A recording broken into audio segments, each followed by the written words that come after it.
is. This is awesome. Thanks for coming on. Well, what's cool, I'm excited because I've only lived in San Luis Obispo since last year, but I've been traveling through here for about, I guess, 4 years now. This is kind of a weird, funny backstory, but like I would go down to LA a lot and I was traveling in like my cargo van, and I had gone on like a few dates with somebody who I'd matched with in San Luis Obispo via Bumble. And so when we would get together on the few occasions, I saw your artwork at her place. Oh. And that's like in 2020. That was the first time I'd seen it. I'm like, this is so cool. Oh, wow. And so now we're in the SLO Lounge talking. That's awesome. So this is great. I love that. Amanda, thank you for coming on. Yes. Welcome to the SLO Lounge. Thank you for having me. Your art is everywhere. You can't miss it. It's behind me here. And so I wanted to use the SLO Lounge to introduce the community to different people in the community doing all sorts of cool things, businesses, people who work for the city, and you're a phenomenal artist.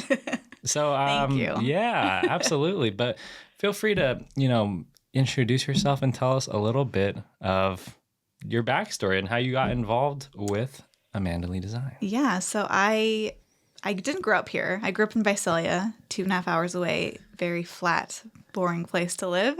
So I moved here when I got married. So 2009. 2009 is when I was here. And I was just like hooked immediately. I was like, this is the best place. Why would anyone leave? It's just so beautiful. And I really honestly fell in love with the landscape, like truly right away. I think because I grew up in such a flat area, I just was like so obsessed with the mountains and the hills here and obviously the ocean. But I knew once I wanted to start creating work for myself, because I worked as a graphic designer at many other places for a long time. When I wanted to make my first piece, it was this one. And I knew it was like, what could I make that I really like, that's something that speaks to me. And I feel like a lot of people just still don't really know about the 9 sisters. So my artwork really, started to revolve around the 9 sisters. Not and 7. Like teaching about it. Yes. 9. Yes, not 7. So I worked for other companies. I started at a phone book company, and then I was at like a clothing company. I bounced all over, always doing graphic design. I loved it. But then it wasn't until, I made this piece, my first piece in 2007 or 2013, but I didn't really do anything with it.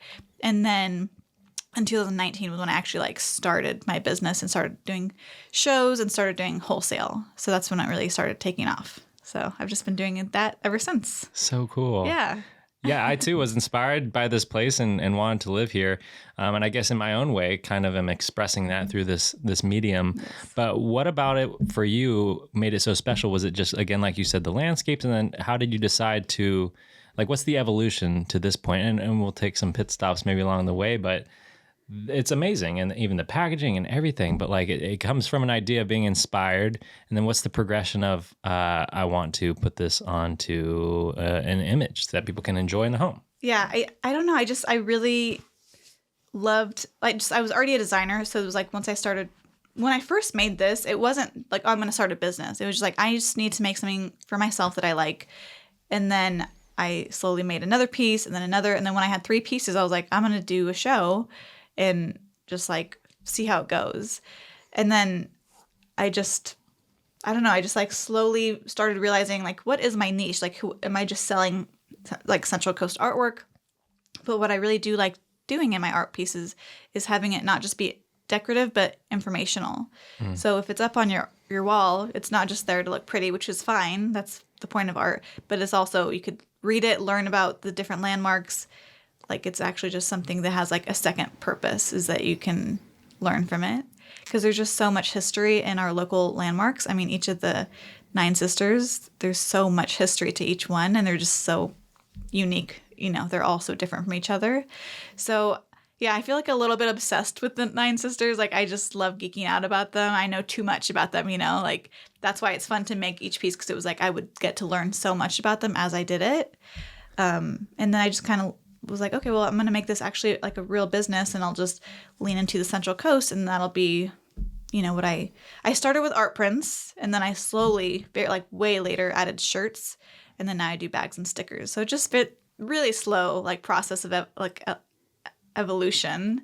And it just kind of like, I take it slow because I have 2 kids too. So like I'm at home being a mom most of the time, but when I can, I do like to still be creating and thinking like, what can I do next? What's a new type of product that I could do that would be fun? Yeah. Yeah. Amazing. And you've turned your passion into a career, and that's so cool because you can hear it in the way you talk about your work that this is what you want to do. Because I've talked to painters in the past who they'll get messages and say, oh, they'll see the price of artwork and say, I want to do that. But it really does take the passion to come first, and then it works out to something where you can, make these for people, and that's so cool because that's, I think, the true evolution of how you are successful in anything.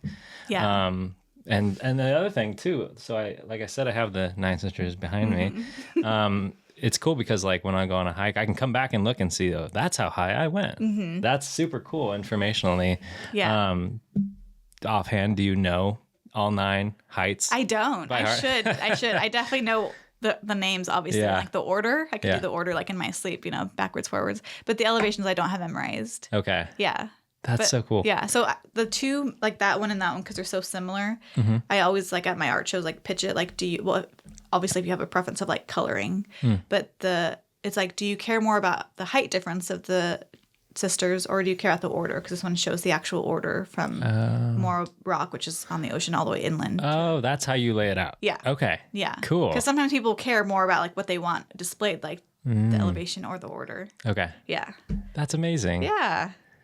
It's fun though. It's like just cool to have a product that like actually teaches people about something new. There's so many times people come into my booth at a show and they're like, well, they always say it's 9 sisters. I thought it was 7. Yeah. Like that's what I hear the most, but some people just don't know about them at all. So it's just cool to like teach them.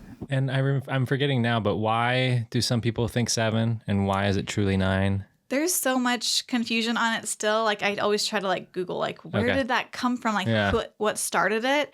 There is a constellation called the 7 Sisters. So like that is a real thing that exists. And also it sounds kind of better. It's alliteration, right? But if you Google like 7 Sisters SLO, it'll take you to 1,000 pages that say the 9 Sisters. I think there was also like a hiking or biking challenge of some sort of athletic challenge that they called the 7 Sisters, and it was like a specific path they took. Okay. So it was just like all these 2 terms just floating around since the beginning of time. Like no one knows where that came from, or like who even named, like who was like, these are the 9 that actually like make the cut, because there's actually 23 of them anyway. So 23 what? Sisters, yeah. In here? Yeah. What? In the area, yeah. So not 9. Not I mean technically 9. Like I don't know who dubbed those, but like if you look into it, there's 23 plus, like that no one really knows. Are they all like volcanoes? Yeah, so that's what makes them connected, is like because there's mountains and hills everywhere. But what are these 9 that are this, like what's the connection? They stand out They're or something? all volcanic plugs. Okay. So at one point they were a volcano and then they died and plugged up. And so they're all in a chain. Like you could see like how it would area be lined up. That's so amazing. I know. So it's kind of crazy. I live by 9 dead volcanoes. Yeah. Like wait, so even Morro Rock? Yeah. Wow, that's amazing. And they all look so different too. Yeah, they do. Wow. Yeah, so the 9 Sisters is also called the Morros. So Morro Rock's number 1 in the chain, and it goes all the way to 9, which is Islay Hill. Wow. So I know, because I've always loved Morro Rock. I grew up visiting Morro Bay, and I was just always fascinated by it. So when I realized it was one of the 9 Sisters, it just made me love it even more. Yeah. Such a special place to go see. It's a stunning feature. Yeah. Absolutely. Yeah. So amazing. So a lot of Central Coast art, but we also have here Half Dome, and you have some different national park art as well. I have a few other pieces. So like I have a Yosemite collection, a Joshua Tree collection. I randomly have a Mount Whitney piece. So I was trying to like expand more, and I think like my goal would be to do more national parks eventually. But I always just come back to what I love and know, because it's like if I know that area better, I can obviously create artwork that like speaks to it more. Sure. Yeah. Yeah, absolutely. Yeah. So going back to, again, the passion, it's clear that you really like these features, these places, they mean something to you. And then you create something that you can point to and say, this is my interpretation of it, or just people can really get something out of it, whether it's education or just a beautiful piece of art. But as far as creating it, can you talk a little bit about like what your process looks like? I know we can't necessarily see you at the computer right now, but kind of walk us through that process and kind of, is it like some sort of cathartic experience to create it, or like emotionally, what does it mean to do this? It's a big question, I know. Yeah. So, I mean, I like how I actually create them is on my laptop. I'm a graphic designer, so I do everything in Adobe Illustrator pretty much. And I don't really know exactly like how I decide which pieces to create. It's just more like, if I'm like, when I was researching Yosemite, like Half Dome, obviously everyone knows it. It's beautiful. It's like the shape of the mountain that like gets me. I'm like, I just love that rock. Like, it's so cool. So then it's fun as an artist. I get to pick like which angle of it do I want to do? What do I want to like include in it? How much of it do I want to show? And then fill it in with all the juicy detail, which is like fun to like deep dive on like cool places like that. So I don't know if that answered your question, but yeah, absolutely. Yeah. But when you get to see that final product, like that must be fulfilling. Like, what do you feel like when you get to see something in nature and then now you're seeing it on paper? Like, because it's clear you made your passion a career. It's got to be, I don't know, just fulfilling, I would imagine. Yeah. I mean, even if it wasn't like nature inspired, I feel like so often when I think about my business and then I just like actually make art for a living, it just blows me away, because it's like, I just made this for fun one day. You know, my first piece, it was just truly for myself. And then the fact like that people over and over again want to like spend their hard-earned money to buy an art piece, to buy a shirt to wear, to buy a tote bag to carry, like that's crazy to me. It's like so fun that not only did I make it for fun, that it like brought me joy to make, but then like over and over again, people in stores that I'm in like want to buy it to have. It's just crazy. It's a really cool thing to like experience. Yeah. Yeah. Do you also get a chance then to hear from people who buy this art or just see it and they have an experience on the mountain? Maybe they do the Tri-Peak Challenge or something, and then they have a piece of your art to commemorate that event. Do you get to hear those stories sometimes from people? Yeah. So mainly at art shows that I do, in-person markets, is when someone's coming into my booth and then they'll always be like, oh, I saw that piece at someone's home, or, oh, I saw someone wearing that shirt, or, oh, I saw it at REI, usually is what I hear now. So it's like really cool for them to like be like, oh, that you're the artist. Like, that's cool. I didn't know that you were local, or I didn't know like who you were. And like the thing that I hear a lot is like, I got proposed to on this mountain. It's usually Bishop Peak for that one. Yeah. Or like something really special happened, or like there was a lady that talked to me recently and she had like a fall or an accident on Islay Hill and had to get helicoptered off. Wow. So she bought the Islay Hill print and sticker just like to like commemorate the ordeal. Yeah. Yeah. So that's fun when I get to hear that like in-person feedback. But when I'm selling it to stores for like wholesale, obviously I don't get to see the customer like walk in and like see it for the first time and buy it. So that's why I love doing in-person markets, because I actually get to talk to the customer, and whether they knew my artwork before or didn't, it's just always a fun a conversation to have. Yeah. Yeah. Did you always know that you were going to get into the art world in some way growing up? I think so. Yeah. I was always doodling and drawing when I was little. I used to say I wanted to be a cartoonist. And then randomly, like, I don't know how old I was, like 8, 9, 10, 11, I started messing around in Microsoft Word.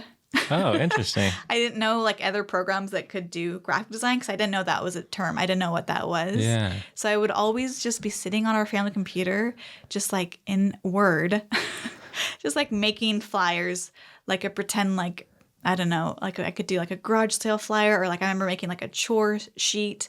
And I would have so much fun, like picking out the little like clip arts and like where to put all the text, because you don't really have like a lot of freedom in like how to place things. Interesting. Yeah. So then in my senior year of high school is when I actually took a graphic design class, and that was the first time I like knew what that meant and that could be a career.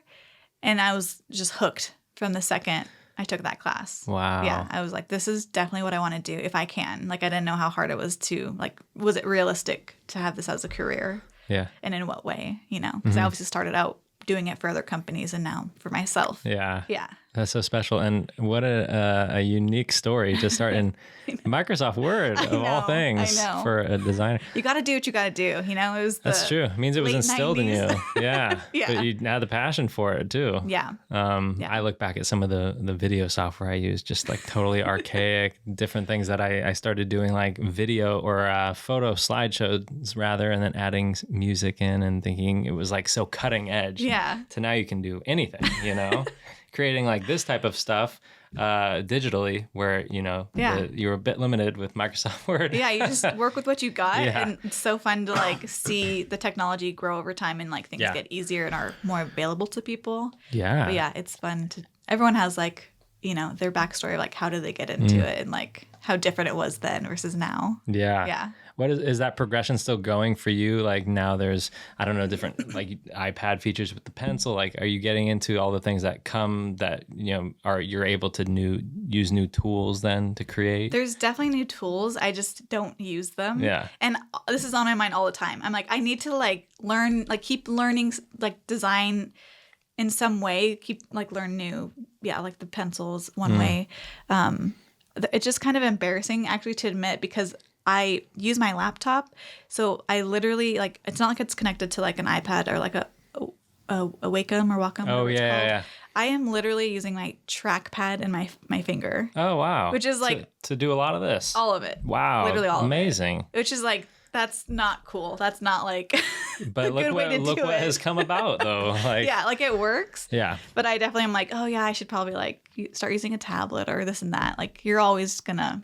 I don't know. I feel like sometimes like, am I falling behind? Am I not like keeping up? But it's working. So, you know, maybe one day when I have time, I'll learn the newer ways to do it. But I think if you know, there's so many, again, to go back to video, just like all the different things, 360 cameras. And I think if you stick to like what you are really good at and proficient, like be the best at that. I think there's something to be said about that too. Yeah. Trying to learn everything, and then it's more about like learning the different processes and taking away from just the things that you're passionate about, which is making the stuff. Yeah. So it's like it doesn't really matter like how I'm doing it, as long as it's working. and to speak about progression too, again, going from hobby to working for companies to working for yourself. Do you get people asking you kind of like how that works for people who also kind of want to take steps to do kind of similar things to what you're doing, and what would you tell them? Yeah, well, when I started it, obviously it was a hobby, and then when I started doing shows and getting into stores, it was like becoming more and more time consuming, and it was like I would spend, you know, I had a real job, I had a day job, I was, you know, working at a desk all day, so I would do this in my spare time. But then once that just started taking off slowly, just very gradually over time, I was like, I think that I could actually do this for myself full time. So it is like, I like to go slow and safe and be cautious, but at the same time, you could just decide, oh, I'm going to quit tomorrow and do this. Yeah. But you just don't know if it's going to work out. But yeah, you just have to like decide, you're like, I'm going to go for it. I'm going to try to make my own living selling my artwork. Yeah. You know, it is a scary decision to make. I made that, for me, it happened after I had my first daughter. It was 2021 when I went back to work. So it was like, we had her during COVID, and then we were all still working from home. And then when we went back to the office, well, I guess I was still working on remotely, but it was just really hard. I could see like dividing my time between her being here at the house right in front of me and having to work still. So it was because of that transition in my life that I was like, I think this is the time, because also my business is growing, that I'm just going to go for it and try it. Yeah. So it kind of just like, when does it fit into your life? Like, do the pieces kind of line up in that way? Mm-hmm. But yeah, it is just a decision of like, go for it. Just do it. Try it out. What's going to happen? Go back to work because it didn't work out? That's fine. You know? Absolutely. Yeah. I think there's something to be said for people to take risks. It can be scary. And I'm sure it wasn't just overnight that, you know, you're able to, again, just flip it and go, it worked out. Mm-hmm. It takes time, and it takes, you know, failure in any regard to do anything successfully. And so I think that's important for people to hear, is like, take a risk. You live once, you know, not to get too, but anyway, the range now of things that you're doing, the stickers, the artwork. Can we see the bag too? Yeah. This is amazing. Yes, I know. So I was actually inspired by Trader Joe's bags because they're always double-sided. So I was like, I just want a big bag that shows all the mountains, and you have to look at both sides to see them all, basically. But yeah, I love this bag. It's like, I think my favorite thing that I've ever designed. Really? Yeah. You use it all the time too? I use it all the time. Yeah. I mean, as a mom, like, you need a big bag. Yeah. This fits all the things that I need when I go out. But it was just so fun to make that piece. Like, I made it really quickly right before I had a big, it was like a month-long show that I did. And I wasn't planning on making a new product. And then I just got the idea to do it. And I, like, made it in, like, it was like I was obsessed with it. I was like, oh, I have this idea in my mind. I can't wait to see how it looks. And it was like so satisfying to create because it was just like a really fast project that I like whipped out. But it's seriously my favorite thing. This is so cool. Designed. Can I take a look at this? Yeah, definitely. This is so cool. All the little phrases too. I love that. My real name is Sarah San Luis from Madonna. I love that. It's really like they have a voice. Yes. The fan fave, Bishop Peak. Definitely. You hear that a lot. Definitely. And then does this come like a lot of like, I guess, personal experience of, I don't know, talking to people too, and that further then inspires your work? Yeah. It's fun when people will like, because I have like stickers of all the different like doodles on here too. And so like if you know Islay Hill, you know Moo with a View's up there. And it's like, oh yeah, you know, like people are just, if you love that hill or that hike, even, you know about that cow, you know that it's up there. It's so cute. So like those little touches that just like make someone kind of more gravitate towards that piece. I missed that the first time looking. That's amazing. I have not been to the top of Islay Hill. I haven't either. I'm actually terrible with like how many I've hiked. Yeah. It's people will always come up to me and be like, well, how many have you done? And it's like, it's actually super embarrassing. No, I think it's still so cool and commemorative. So when you use this, or people are like, oh, I love your bag. And then you get to say, actually, let me tell you about this bag. Yeah. I made it. Yeah. That actually just happened to me at Trader Joe's for the first time. Oh, really? A lady that was working there, she's handing out samples. And she's like, oh, I keep seeing that bag. Like, where did you buy that? And I was like, I made it. And I was so excited to tell her. And she's like, oh, no way. Do you have a card? And so I got to like give her my business card. Nice. Yeah. Yeah. So, but it was so cool to like actually have that happen. Yeah. Again, I'm just blown away with the work. And I got this one actually from the, what is the one downtown during Christmas time? Yes, locally made. That's where I got that one. Yeah, I got that. And I got that hat there. I love that hat. Yeah. So I got that in the business card. And I'm like, when I get the show going, I need to reach out and do it. Yes, so, I'm so glad you did. Thanks for being willing to do it. Again, it's so cool getting to talk with different people in the community who are passionate about San Luis Obispo and the area and the county, really. But can you tell us then kind of what we've already talked about with the art, but what do you think makes San Luis Obispo special? Oh, man, there's just so much. I mean, obviously, you know, I love the landscape. Like, that's what inspires my entire business. But outside of that, and I don't know if it's like this everywhere else because I've only lived one other place, but I just feel like San Luis, like the whole county mainly, but San Luis just like, it's just like the most supportive community. Like, not only does everyone support small business so much, but they really support like the art world. It's just really crazy to see everyone will just rally behind you in whatever project is going on that's new and involves art, like, or small business in any way. It's just such a cool town and place to live. I mean, obviously we have like the perfect weather, like the beach right there. Like, there's so many things to do here, but then you add the people to it, and that's just what makes it so special here. I just love it. Yeah. And thinking back to even the first episode of the SLO Lounge, talking with Alan Root from SLO County Art, he talked a lot about the benefits of art in schools and people who are with developing brains, and even beyond that, just the good that art can do for you. And thinking about too in this community in particular, how much art brings into through money brings into the city for different things to promote and so it's just full circle, just an amazing thing. Yeah. It's so cool. Yeah. Then thinking about too, and something I ask everybody is what makes a perfect San Luis Obispo weekend for Amanda? Man, it's hard for me to say now because I'm like so in mom world. Like, I'm just you take the kids out and do different things. For me, I love a good water day. So like either the beach, which our favorite is definitely Port SLO. Okay. Dock Nice. Beach. We just love that one. Or like Laguna or Lopez Lake. Just a lake day. Need that water time. But then like my go-to that's more easy with the kids is usually just walking Bob Jones Trail. Love that trail. Oh my gosh. When I had my first daughter, I think I walked it every day for like 9 months. Yeah. Like it's so peaceful there. And it's like you could do one side that's like sunnier or start on the shady side. You could stop in the middle at Woodstone and get a nice snack. Is that the little garden area? Yeah. It's so cool. I know. I love it. So I think that's probably like my favorite thing to do, even, by myself or with the kids, because it's just such a nice, peaceful walk. And everyone there is so nice too. It's like everyone's like, I remember going there one time just really grumpy and like needing to get out and like exercise. And I had my sunglasses on and everyone was just like, hey, like, oh, and I was just like, I just need people to not be so happy right now. Let me just walk and be moody. But that's just what you get here. It's just everyone's so happy to like smile and wave and say, hi, how you doing?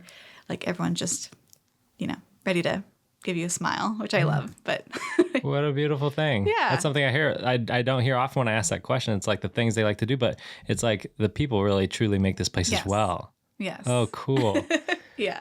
At the end of the day, do you have a favorite restaurant? Do you have a favorite like activity that goes on downtown, like farmers markets, stuff like that? Yeah, I do love farmers market. Also, there's a lot of times where I would come super early to SLO. It usually was for Good Morning SLO. And there's something about being downtown when like most people are still not up, like out and about. It's just like so peaceful and pretty. I just get so happy when I'm here early morning. But for food, it's here in SLO. I love it so much. I will eat it every time I can. Tacos de Acapulco. I don't know if I've been there. Oh my goodness. Wait, it's right downtown? It's not downtown, so it's actually like off of California. Okay. But definitely, I love Mexican food, so highly recommend. Like 10 out of 10, my favorite place. Awesome. Yeah. Me too. So I will have to check it out. Yes. Good to know. Mm-hmm. There's a few Mexican places downtown. Do you have any downtown? Because I probably would have heard of more of those. Yeah, I mean, I do like what's it called? SLO Taqueria. That's good. Yeah, I really like that one. And then I think it would be considered downtown still is what's the name? Santa Cruz Taqueria. Yeah. I really like that spot. Okay. Yeah. I don't think I've been there, but I do know it. Yeah. Have you heard of Tonitas? No, yes, I've heard of it, and I haven't been. Right at the end of Higuera. Yeah. Yeah. Is that top? Love it. One of the top picks. It's probably one of my favorites. Okay. Yeah. Yeah. So big shout out to them. I will go check them out. For sure. Awesome. Yeah. So as far as looking into the future, I hope you continue to do this amazing art and people can go check you out online and at different places all around town.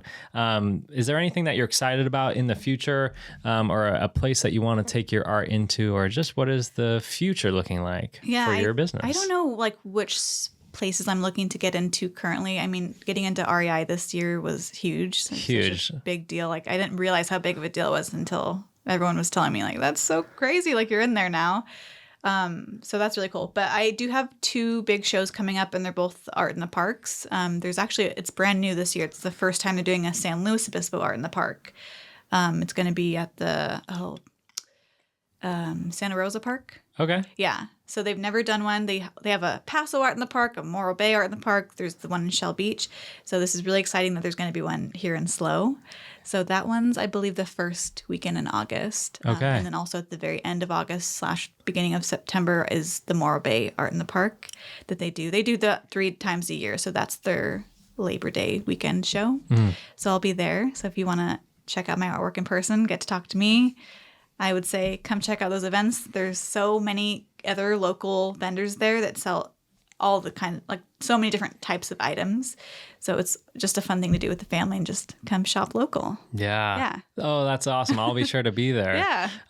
Like I said, it's so cool getting to go into a shop. What's the record shop? Is it Boo Boo Records? Yes. And going in there and being like, I still have to get one, but the shirt for the Tri-Peak Challenge, like just seeing your work everywhere is awesome. It's such a cool thing to get to experience it. And now getting, again, to talk with you. But is there anything else that you just want to highlight in terms of kind of your story here or what you're doing with the company? It's just amazing. Thank you. Yeah. You know, I'm just out here doing my best. Like I'm just trying to make it and have fun while I'm getting to design whatever pieces I like. But yeah, I just, as a small business owner and now a mom, it's just all about I want to take this business as far as I can, but I'm just doing it slowly and in my own time, and just adding things little by little as I can to just not overwhelm myself. I'm not like, this phase of life that I'm in is kind of slower, which I'm liking. So I'm just kind of taking my time, just taking it all in. But yeah, I will just continue to like keep growing however I can, getting into more stores or, just doing more shows, kind of like that. Just no like big epic plans in the works, but just tugging along. Yeah. We'll keep it going because it is just, again, awesome, and again, super very inspiring to get to now talk with you in person. And we'll keep promoting here, and this piece will live behind me as long as the show's around. It's a good view. So whenever I'm talking or saying something not fully formed, it'll still be behind me. I love that. Thank you so much for having me. That was so fun. I love what you're doing, and I can't wait to hear more episodes. Wonderful. Yeah, come back anytime, or if you know people in the community that want to also share their love for this place that we call home, pass along the word. Yeah. And Amanda, thank you so much for coming on today. Thank you.